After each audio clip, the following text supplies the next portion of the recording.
You remember The Cosby Show. You remember Cheers. You probably even remember Alf, that weird alien who ate cats and had a mullet. But the 80s gave us way more than just the blockbusters. There were shows that flew under the radar, series that somehow got greenlit, aired for 1 or 2 glorious seasons, and then vanished into the void like a trapper-keeper at a garage sale. These are the shows we loved quietly, the ones we watched before school, after school, or while eating microwaved Salisbury steak. They may not have reruns, they may never get a reboot, but they're burned into our memories like the sound of a dial-up modem.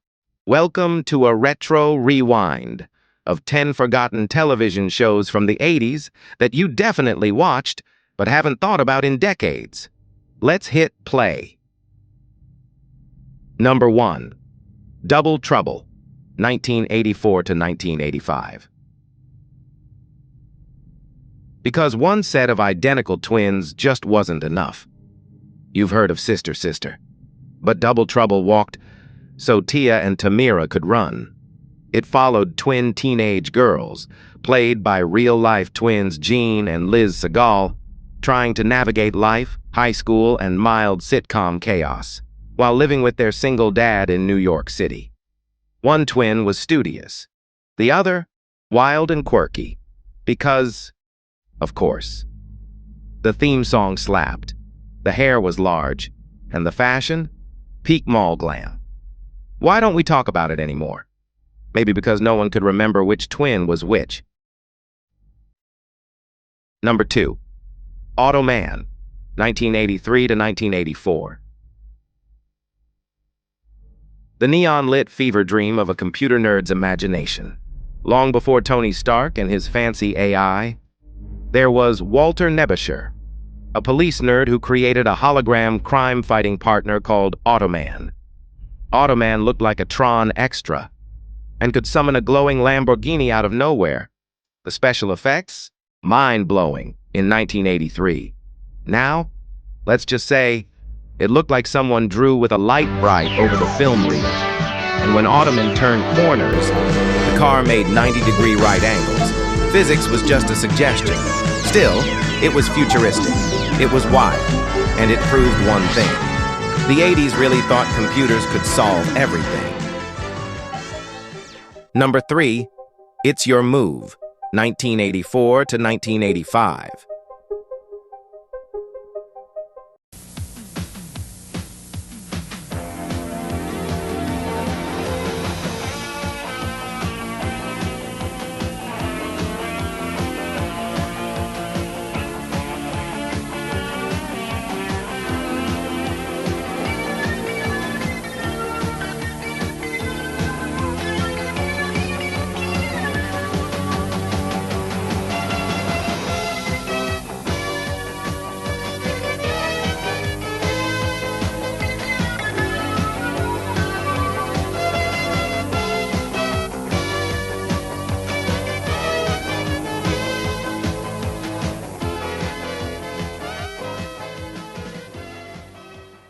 When your lead character is a teenage con artist, you know you're in for a ride.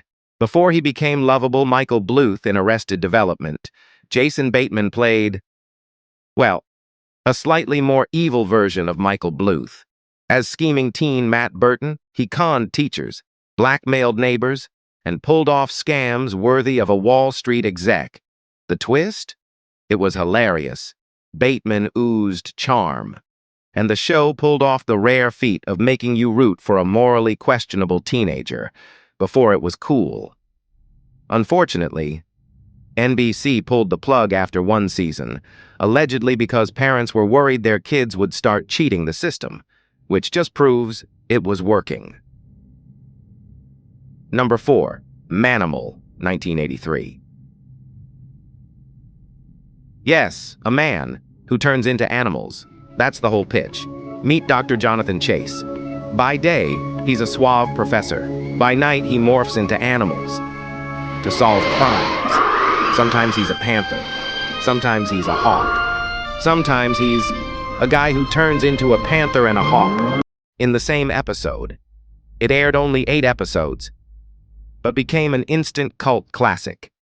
Because nothing says crime-solving drama like a dude growling in slow motion as feathers grow from his trench coat. And no, the transformations weren't exactly seamless. They were about 5 minutes of painfully slow, budget-burning morph shots that somehow never fully explained why crime required a man to turn into a falcon. But you watched it. We all did. And for a moment, it soared. Number 5. Wizards and Warriors, 1983. Before Game of Thrones, there was camp, tights, and glitter. This show had everything: sword fights, magic spells, cheesy villains, and medieval sets built entirely from foam and papier-mâché. Starring Jeff Conaway, yes, from Greece, as a handsome prince, and Duncan Reger as the fabulous evil sorcerer with a perm. It was like Dungeons and Dragons, crossed with a low-budget soap opera, and narrated like the beginning of every 1980s board game commercial.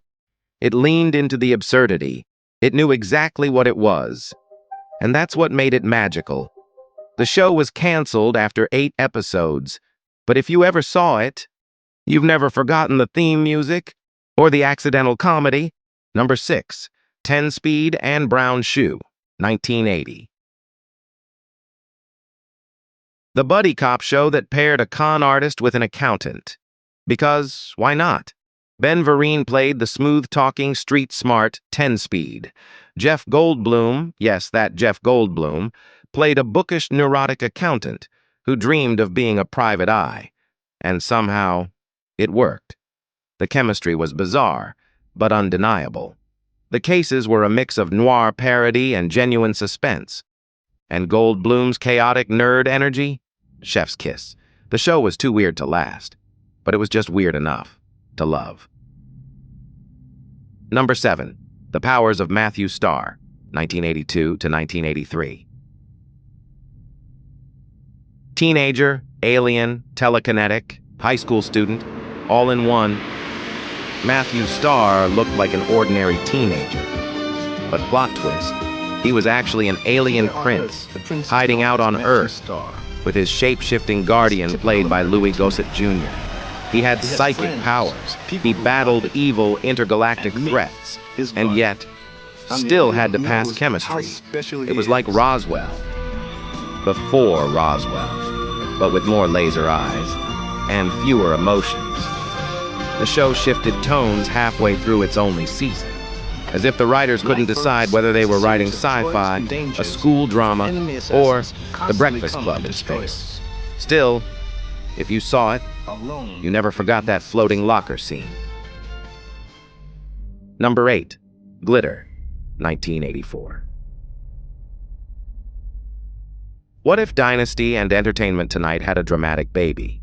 Set inside a glitzy entertainment magazine, Glitter tried to blend gossip, fashion, and hard-hitting newsroom drama. It was filled with dramatic close-ups, shoulder pads with wings, and more hairspray than a Bon Jovi tour bus.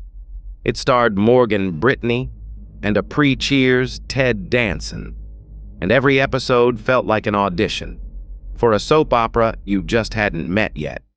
CBS tried to market it as a serious contender to Dallas. Instead, it disappeared after 13 episodes, becoming more ironic than its title.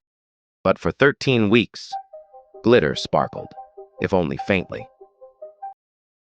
Number 9, Blue Thunder, 1984. A helicopter so loud, it practically blew out your speakers. Inspired by the 1983 action film, Blue Thunder was an airborne crime show about a high-tech police helicopter and the crew that operated it. It had spy missions, city chases, and enough aerial footage to make you dizzy, but the real star was the helicopter itself, which somehow managed to be both stealthy and louder than a Metallica concert. Fans of Knight Rider and Airwolf tuned in expecting sleek action. What they got was a flying tank that occasionally committed property damage. It lasted only a season, but in the VHS era, it felt like a rental classic. Number 10, The Phoenix, 1981. An ancient alien wakes up in modern-day Earth and needs a haircut. Bennu of the Golden Light was a mystical being with psychic powers and a cryptic destiny. He was played by Judson Scott, shirtless, glowing, and somehow very into Earth's new age scene. Each episode had Bennu on the run, solving problems, healing wounds, and occasionally pausing to ponder mankind's emotional state in a very serious tone. It had cult potential, a strange beauty, and some of the most profound dialogue ever delivered, while barefoot in the desert. But audiences weren't ready for a show that combined ancient astronauts with 1980s facial hair. Still, Bennu believed in us, and we remember him. These were the other shows, the ones buried between the hits, the misfits, the experiments, the forgotten flickers of TV magic that somehow made it onto our living room screens. They may not have won Emmys, they may never trend on streaming, but for one brief, beautiful moment in the 80s, they were our shows. And now, they live again, in memory, and maybe on YouTube, in grainy 240p. So tell us, which of these shows unlocked a memory you didn't know was still hiding? Which one did you rush home to watch? Popcorn in hand? Trapper Keeper nearby? Drop it in the comments, and if we missed one, you know what to do.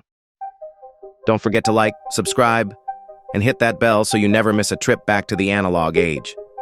Until next time, stay square, stay weird, stay nostalgic.